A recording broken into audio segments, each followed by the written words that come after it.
Hi again.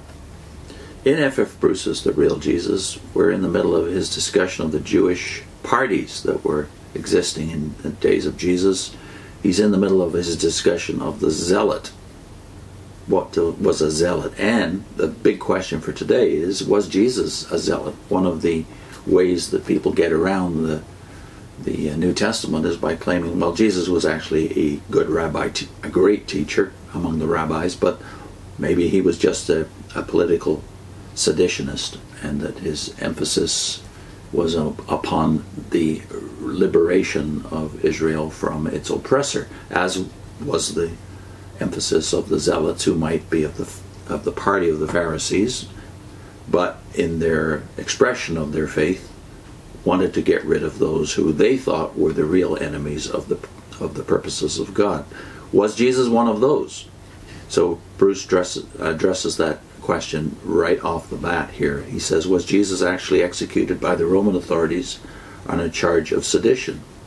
Yes, the inscription on the cross, the King of the Jews, makes that quite clear. What lay behind that charge? A careful reading of the gospel narrative shows that the King of the Jews was the expedient translation into terms of which the Roman governor was bound to take cognizance of Jesus' claim to be the Messiah, even if, in the very voicing of that claim, he actually used words which emphasized its non-political character. The telltale traces which are alleged to point to a Jesus with zealot, anti-Roman sympathies do not in fact point that way at all. A zealot sympathizer can be reconstructed only by removing the hard evidence which we have in the gospel text and replacing it not with evidence of another kind, but with imagination. The replacement of a resistant activist by the pacifist Jesus of the Gospels cannot be laid at Mark's door, earliest of the evangelists though he was. Much of the relevant material in the Gospels bears the label Q in literary criticism. That is to say, it belongs to a collection of sayings of Jesus made probably in the 50s of the first century for use in the rapidly expanding Gentile mission, long before the Jewish revolt against Rome is supposed to have dictated a radical reshaping of the public image of the Jesus preached by the early Christians into the image presented by Mark. The picture of the zealot Jesus was originally the product of academic speculation. The so-called quest for the historical Jesus is commonly held to have started with Hermann Samuel Reimarus, that is Hermann Samuel Reimarus, whose study of the aim of Jesus and his disciples, posthumously published at Brunswick in 1778, argued that Jesus, like John the Baptist before him, was a revolutionary. One of the most fascinating statements of this thesis, though in many respects an exasperatingly wrong-headed one, is presented in Robert Eisler's The Messiah Jesus and John the Baptist. That was in 1931. The English edition of a longer German work in 2 volumes, Jesus the King Who Did Not Reign. Eisler's argument was based largely on his eccentric interpretation of certain passages in the medieval Old Russian version of Josephus's History of the Jewish War, which are absent from the Greek text. This was a very shaky foundation on which to build, but Eisler, who was a man of gigantic erudition but indifferent judgment, had a very persuasive way of presenting an argument. A much more moderate interpreter of Jesus as a zealot sympathizer was Professor S.G.F. Brandon, who held the chair of comparative religion in the University of Manchester from 1951 to 1971. His Jesus and the Zealots was published by Manchester University Press in 1967. It was a serious and scholarly work, calling for a reasoned reply. Such a reply was prepared by a group of scholars, most of whom were associated with the University of Cambridge, but a series of untimely delays held up its publication until 1984, when it was issued by Cambridge University Press as Jesus and the Politics of His Day, edited by E. Bammel and C.F.D. Moule. Long before that date, Professor Brandon himself had died, and the thesis for which he had argued had more or less died with him, so far at least as its academic defense was concerned. But at the non-academic level, the picture of a revolutionary Jesus has made a powerful appeal.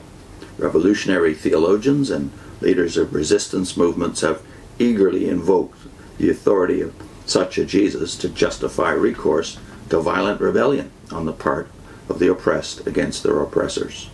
The late Professor Brandon, who was a man of conservative temperament for all his radical theology, was rather dismayed to find his scholarly conclusions taken up eagerly for non-scholarly ends by Black Panthers and others whom he could not regard as natural allies. There's nothing unworthy or ignoble in resistance by the oppressed against their oppressors. Nations which have won their liberation from foreign overlords tend to regard their struggle for independence as the noblest chapter in their history. But one thing has to be said: the authority of the historical Jesus cannot be invoked for such a struggle, whether by a subjugated nation or by an oppressed social group. He taught that violence was no answer to violence. His own nation, directly as in Judea, or indirectly as in Galilee, was under the control of Rome, but he did not hint that Rome's control should be resisted.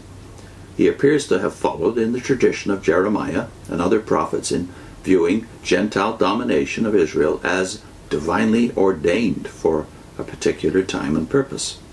As Jeremiah, 6 centuries before, had urged his people to seek the peace of the Babylonian Empire and warned them that their disobedience would result in the destruction of the temple at Jerusalem, so Jesus warned his contemporaries that if the way of peace which he urged on them were not followed, the nation, city, and temple alike would be involved in ruin.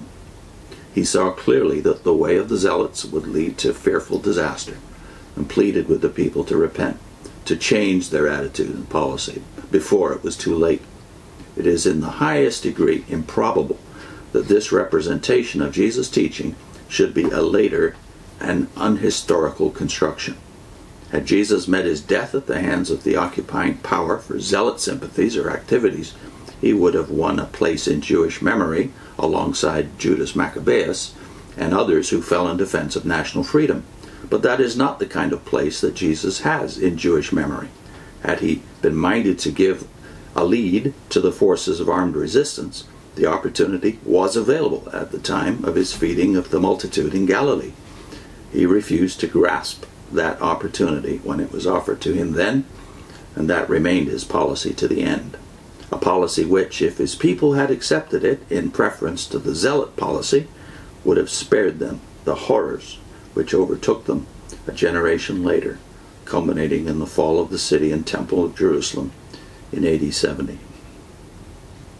I'll put in a link to George Caird, who was one of the mentors of Tom Wright, who in his book on the Apostolic Age comments on why this uneasy alliance between Rome and Israel, or Judea more specifically, was at risk in the years immediately before 70. Why did Rome destroy its ally, Jerusalem?